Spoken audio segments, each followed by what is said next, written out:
بله لسر وی بابته میوانداریا برز محمد سعید وادی اندام کمیته ناوندیا پدکسته کو جه باشار قامشلو با یکی زندی تبلیمه به دم باش ما مستعد خیر هاتی سلام رئیس جور سرچاوا ما مستعد سر لدوانین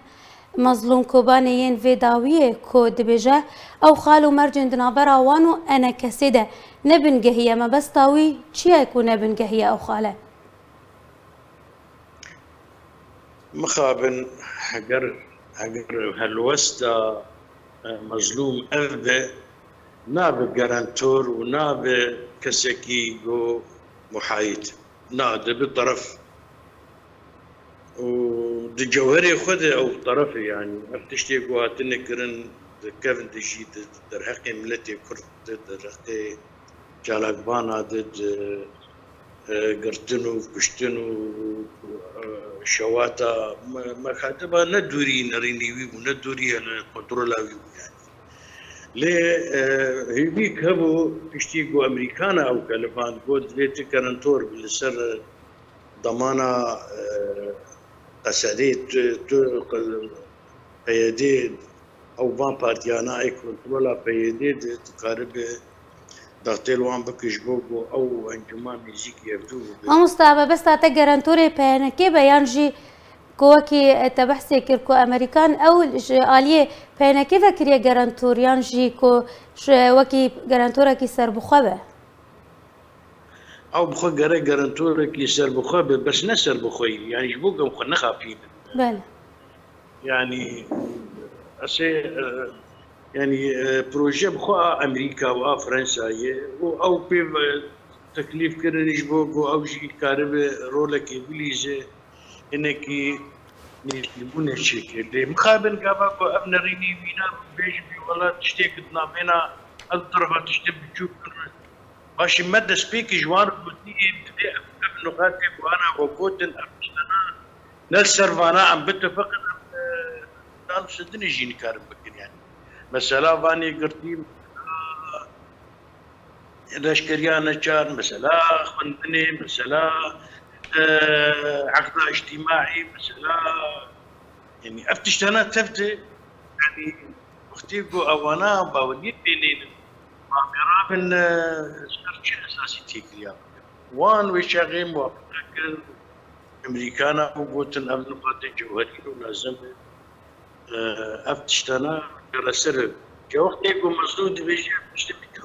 تشتكلوا لازم التنازل يدوك ماشي ما مكتبي واشي وتان دنيا واني شو ما خرخورت اشكريانا جارو مناطق تشكي مصلحة كرديتي تنا هاتنا كشتن شهيد بونن ياوان ولو كريه مزاروك اختطاف كرني ياوان اختطاف كريه يعني برافات تشتان ولو بعقلي خلقي حلاوي نقل اول قاسي برا يعني كسي هنكي وخبيبينا كرانتور وبخاز كردا بقيناها يا بخاز هر طرفها بقيناها دفين ريني نولو باشي وينا تش هالوس دا درحقي قوتني قو الدار حقي بشمرقاد حقي انه قابا قو ام بانجمان الرودنين ام خيانتك بحق الشهداء كوين شهيدات معناه بيتشي يعني معناه وقت شما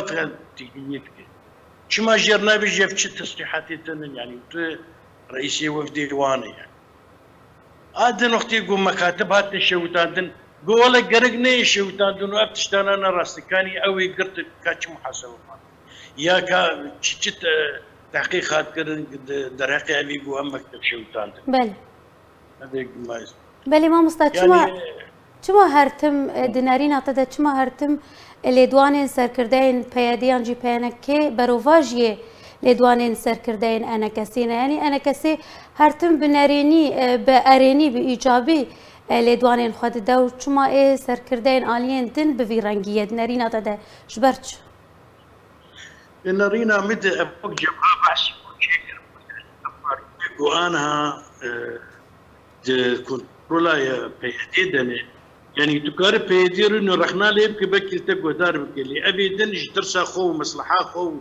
وجبوغو بيدي راجي بك خوش بيدي تردكن يعني اوانا هجر نمرتزق وانا اوانا وهلوستك وان هبا يا قابا قو مكتب شويتين وين استنكار كربانا على الاقل جهتي مجهول كي جرك بلو كربانا قابا قو بشمرقاد تهمين بتشتا جرك وان هلوستك وان هبا بقول شما تشتاناتين قلت لا هلوست جوار تنيي وك اوان برمجينين وجوار بيجن بولو بيجن او جي مجبور ولو بيجن لي بارتيا اي انكسي جبرق اللي جمع خيارك استراتيجيه اجار هلوستك ناف اطراف كردي دي تشين ايرو منطقه قشتك دوارك دين وام جديد بين المؤامرات قرصر كرداتي كرنو بلاني قرصر وانتي كرنو تشاوت خوازن كردا بيشينن وتشاوت خوازن كردا استخدام بكن ديجي كردا ام حطاج ما بي ام بيجين برا هنكي سفك بي يعني مهادنا قو تشي بي يا الوسلك نجيك يبدو تشي بي تشيتري قو ام ديش دست بشري يبدو بكن وام مشروعي دجمني يعني كرد تم شريه قلت مهدوب ايش تم خدمتها برجوانيه دجمنا بله مامستا جبلي بارتي قلت كنترولا واندني نقارن موقع بله جبلي كوتنا جبلي لدوان عبده كوداخوانيا بينكيجي دركت يوكيد نوچايا مدى هاتي تهديد جي دبجه دفي انا كسي تنازلاتا بكيانجي انا كسي بهتر آلي كار بداكو افدانوستاندن سر بكهفن قلتنا تجيرة شيء خواندنا تجبيه كيرة شيء أذكارم شتر ضماني بدم كأن كسينا ما مكتبي وام شوتينه وامي ضماني جي بدن كنما خورت إزارو كيوان اختطاف بكن وامي ضماني جي بدن وانا جو تشي جو أو بخازن دخندني دبرا وكوان به وام الاشكريانا جارجي ام نما خورتي وان من الاشكري ما نحب في قلت بيجي وان كسي تنازلي ستشك شت حقي وان دخلتك كذي حطاني قبك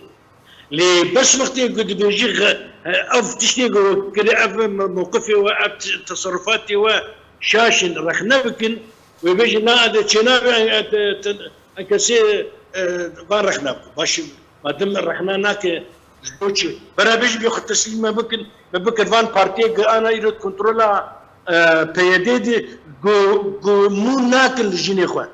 المالبات يكون كارمون بكن يعني ام نمساعد انه وكمان بارتي بكن بارتين مرتزقه ايك انا بله گلک سپاس جبو میوانی من محمد سعید وادی اندام کمیته ناوندیا پارتیا دموکراتا کردستان سوریا شو باجار قامشلو با آوای کی زندی لگل مبو گلک سپاس